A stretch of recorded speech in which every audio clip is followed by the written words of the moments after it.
What's good, y'all? This is the real A-Town, aka RGB Fox, and today I am going to talk about the ban list, which I managed to see it live.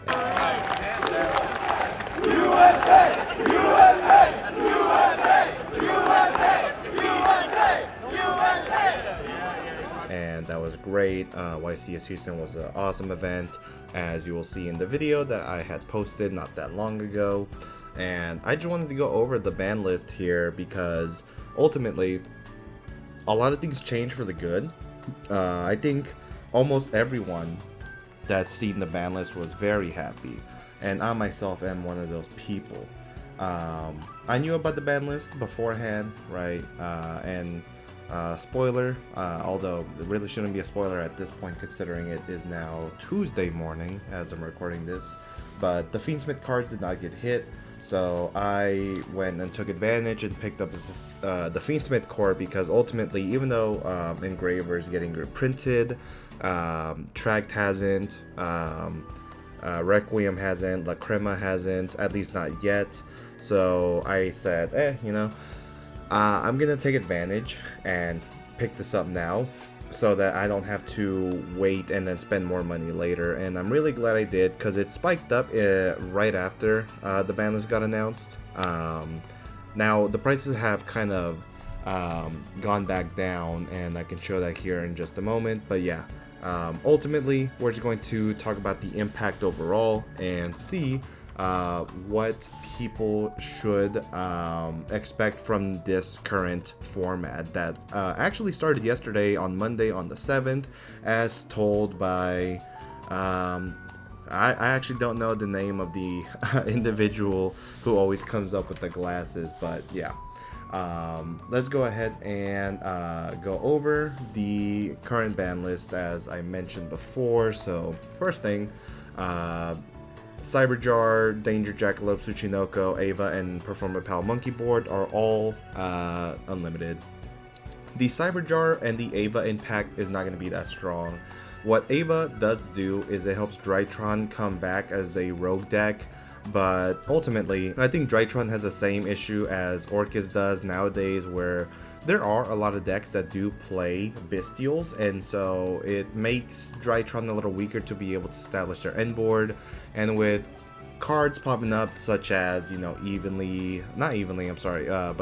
Dark Ruler No More, especially later on when Yummy comes out, and the fact that they still have to compete against Ryzeal and Maliss makes Drytron not very favorable in the format. So at this point in time, I don't expect those two cards at all to do anything. Danger Jackalope and Tsuchinoko, that might help any strategies that are looking to get level 3s on board to accomplish something. I mean, it could be bait for Maliss, right? Link bait rather, and it can be something that Goblin Bikers can do to, get to level 3s on board and go for their whole shenanigans. And while Goblin Bikers is not like that crazy, again, the reason why I mentioned it is that people are utilizing the Goblin Biker engine to go for Maliss combos, right? You go to Cherubini, send it to the graveyard, then you could banish it with like a Bestial potentially. I mean, there's a lot that you can do. But I mean, they were both at 2 the previous format, and I don't think them being at 3 each is going to impact anything, but maybe it revitalizes the Danger engine. So we'll see if this gets played sooner or later. And then Monkey Board, it got the errata. It was about time it came to out to 3. So yeah. Next up, the semi-limits are actually very impactful. Black Dragon and White Dragon, the baby, Chaos Dragons, are finally semi-limited after being limited for the longest time. But unfortunately, I don't think Dragon Link is going to be super impactful. They lost a lot of their key boss monsters over the years, such as Chaos Ruler. They lost Savage Dragon. You were able to make Baron. The rank 5 is the best card that they have right now alongside Chaos Angel, but it has to take a lot to be able to work and create the end board and with the higher influx of hand traps right now, I don't see it actually happening. And also it got indirectly hit with Druid Swarm to 1. Not the biggest loss, because you do have the Lubellions, the Magnuma to search it, still Branded Regain and all that, but losing 2 more names is pretty harsh, and I don't see Dragon Link coming back as anything but a tier 2 strategy at best. Then we got Sword X and Ice being hit to 2, obviously just massive consistency hit, and it's going to suffer. It's going to prevent you from being able to play cards like Pot of Desires, to be able to, you know, draw 2, because now you have the issue of will I or won't I banish these names, and when it's at 3 each, your likelihood of banishing them is not as high. Now that they're at 2, you could argue that you could still play it, but you risk losing all of your copies in an unforeseen circumstance. Next up, for the Maliss hits, we have 2 Dormouse, 2 Rabbit, and 2 Malice in Underground now. These cards, I mean, you're losing 3 bodies, right? And Maliss already has a tough time sometimes drawing names to be able to go into any form of Maliss combo, whether it be Maliss Fiendsmith, Pure Malice, etc., Bestial Malice, Striker Malice, what have you. But losing the names here is really impactful. White Rabbit is a key card to get your traps. Dormouse is a key card as a starter in general, and Malice in Underground serves as both a starter and an extender. I guess technically Dormouse too, but you get my point. You might have to supplement a lot more gold sharks in the deck so that you can actually start seeing these names for the time being. Maybe play the Mathmech engine, perhaps playing Dotscaper again. Essentially, it makes it worse into the format until you get to support in ALIN. ALIN does fix the deck up again, and with the new Adagnister support is going to be in the top of the chain yet again. But currently, if you want to play this deck, I say play the Fiendsmith engine since it didn't get hit, and that'll help a lot. You get more extra deck space too, because the well, we'll see it here, but yeah, Fiendsmith Malice would probably be, in my opinion, the best version of this deck. Next up, Snake Eye Ash and Poplar. Cool seeing these back to 2, but I don't think the deck's going to be that crazy considering, you know, you still lost original. But perhaps this can do something with Snake Eye's Doom Dragon, and I hope that is the case. I'm not mad seeing Snake Eyes back in this particular format, so we'll just see how impactful it can really be.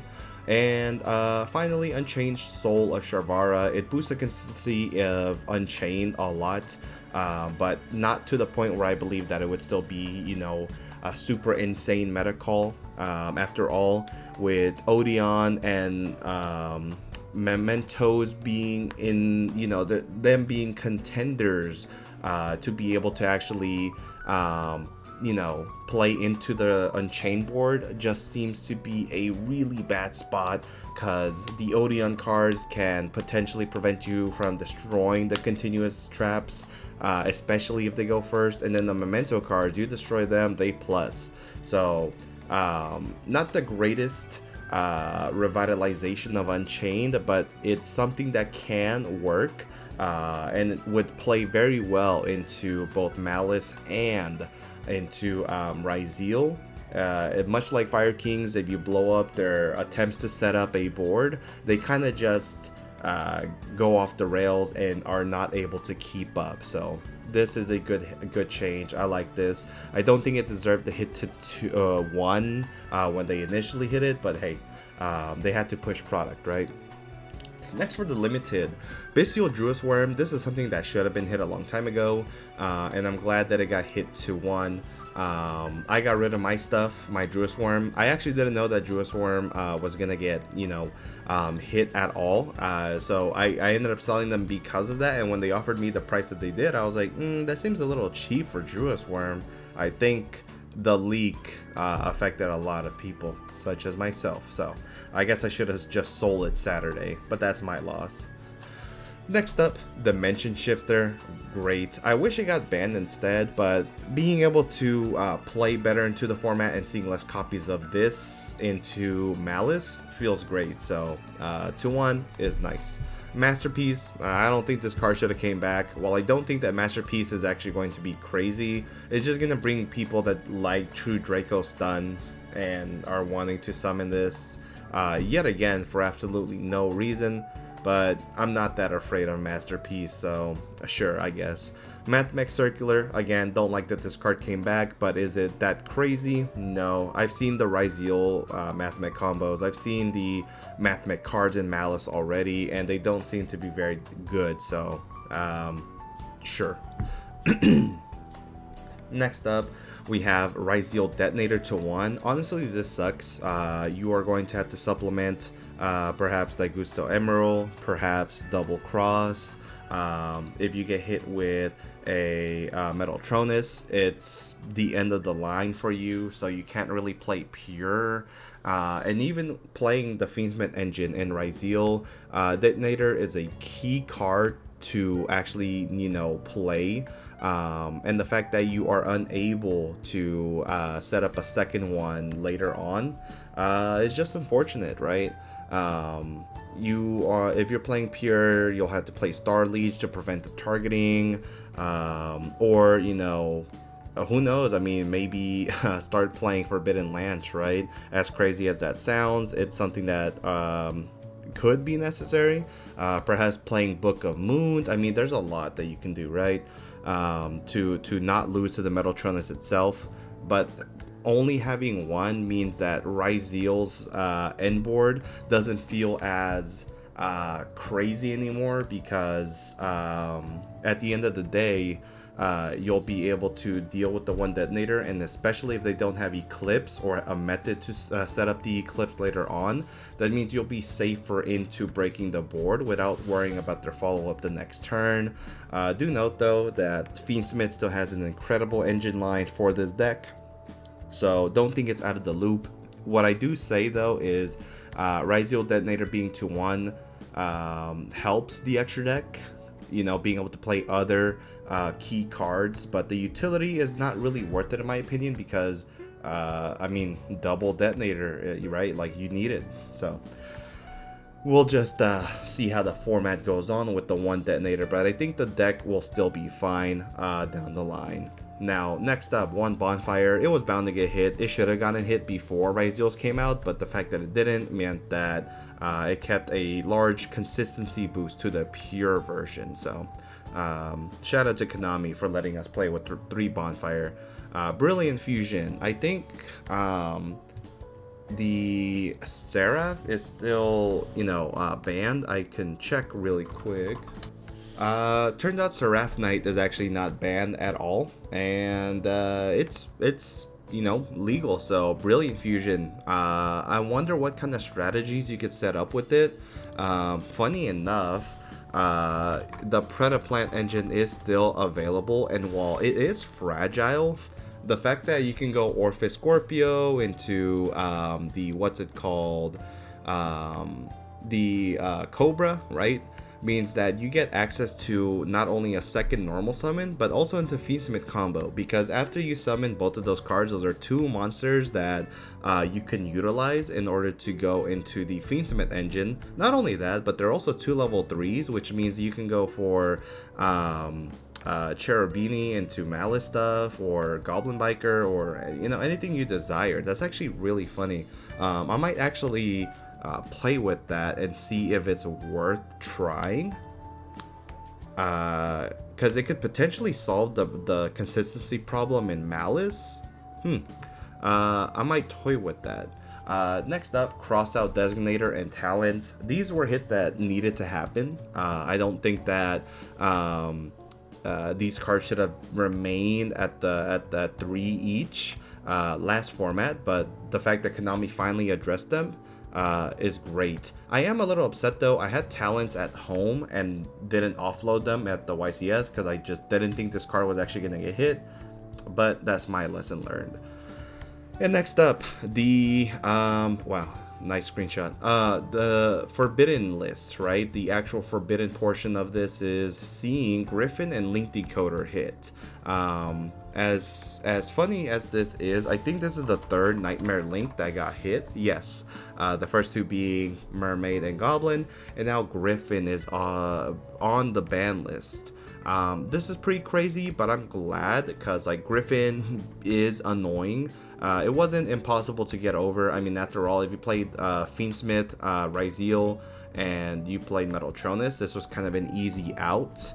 But regardless, the fact that you had to play against it at all makes it really frustrating sometimes. Link Decoder, this was the hit that I wanted, so I'm glad. Next up, Abyss Dweller. Wow, this card has survived so many ban lists in the last, 13 years since its initial release in Abyss Rising. And here we see it finish off its life in the what was the set called? The last set? It was Rage of the Abyss, right? Yeah. In the Rage of the Abyss season, it finally died.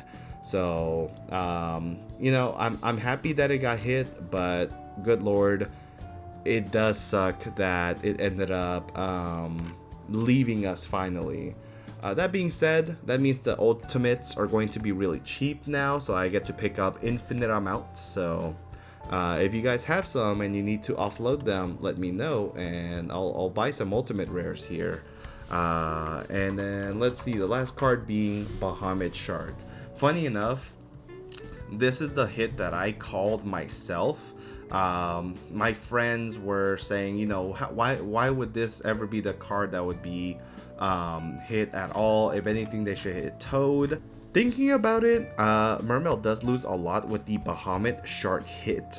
The reason being is that obviously you would gain an Omni Negate off of it and a search with Bahamut Shark because you would detach the Dragoons, right, and then get a body off of it.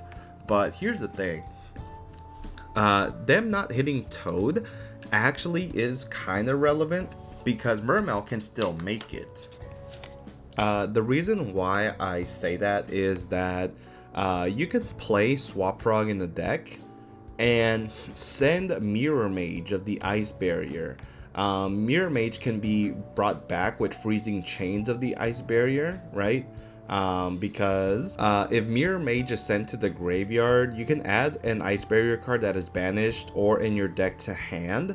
And Freezing Chains is one of those cards that you can add. Freezing Chains can then summon back the Mirror Mage, and then Mirror Mage is going to be able to be overlaid with the Swap Frog in order to make Toad.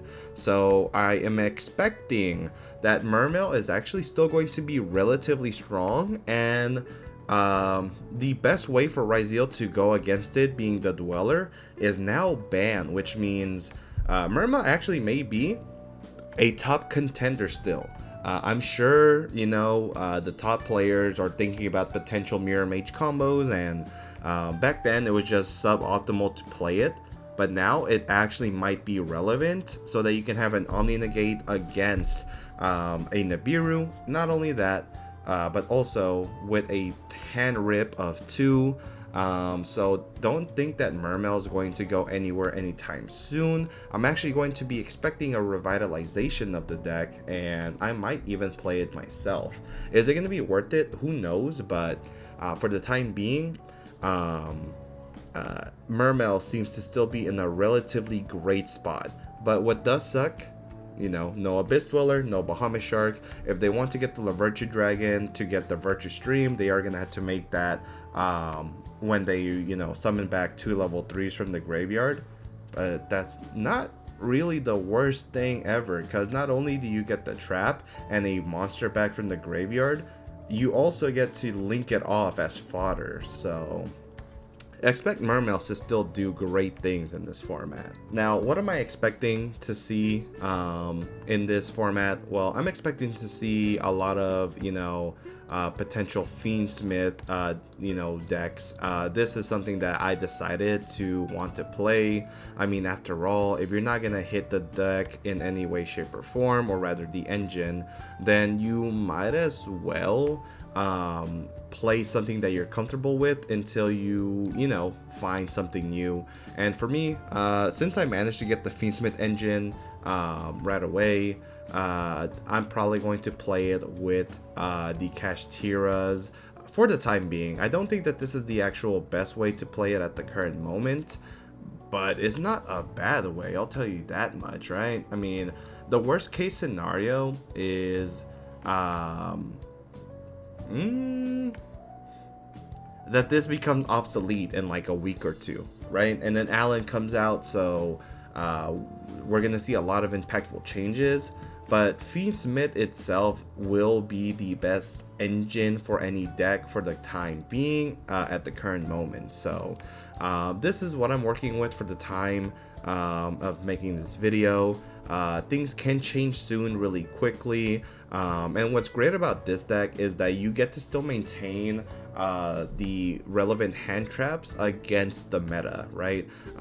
For instance, I'm still able to play cards like Lancia because Dominus Purge does not get affected by it, as well as Fuelos and Meows, which I think is going to be really good in this upcoming format. Ultimate Slayer is still going to be great, and then Solemn Strike is just always a good card no matter what. The engine itself still plays the Saki one-ofs, such as Called By and Detonator and Talents, and there's almost no reason not to, because after all, if you resolve them, you're probably winning the game. And lastly, right, all of the hand traps that you can fit in this deck. I mean, what is this? 3, 6, 9, 12. Technically, this is a hand trap, so 15, 16, 17. I mean, there's multiple ways to interact with your opponent to not only prevent them from building their board, but to break it with the Kash Tira bodies that you have, the Talons, and establish your own, and especially protecting it from hand traps with these two cards. So deck seems great, and I'm hoping that I get to find a good way to this format with this for the next few weeks. So yeah, thank you guys for watching this video. I will go ahead and upload this as soon as I can, as I do go back to work right after finishing up. Now for those that do want to play Fiendsmith, worry not. So, you know, you can see La Crema did have a huge spike from just like the other day. So let's go April 2nd, right? The before the weekend, it was like about $7, and it shot up to $31 just, you know, overnight. We have the tracts that were 45s for the longest time. I would say 35s, yeah. Within this weekend, it was 25 beforehand and shot up to about double its price. However, it's settling back down at around 55. But I mean, you can still see the list of sellers that are maintaining this high value, because if you really want it, you're gonna pay for it. And look at this, these people only have ones. This person has 4. So yeah. Engraver, people finally stopped the hype, right? I mean, look, this card was like $100 just a few months ago. It dropped down to its lowest at about, wow, $18. There's no way. And then ended up shooting right back up to about 55 was the highest that I seen it. But now it's settling at around $30. And I mean, for the time being, right, you're gonna get it for very cheap, and then after the reprint set of the Stampede, it'll probably settle at around $20. That's the highest I find it. And then lastly, Requiem. I think Requiem is another card just like Tract and La Crema that did not get hit. So yeah, I mean, you're going to pay about $20 for this card whatsoever. If you're going to buy it on TCG, it's going to be $20 with the taxes. But the good thing is you only need one. However, if you missed out on getting it as cheaply as possible, you're going to spend a dime for it. So be ready. And yeah, Thank you guys for watching this video. Again, I'll upload it soon, and hopefully I get to upload a lot. I've been sick for the past month and a half, damn near, and I only recovered right around the time that YCS Houston was in Texas. So apologies, but I'll try to be as consistent as possible. I just got really unlucky. Thank you guys for watching. Peace.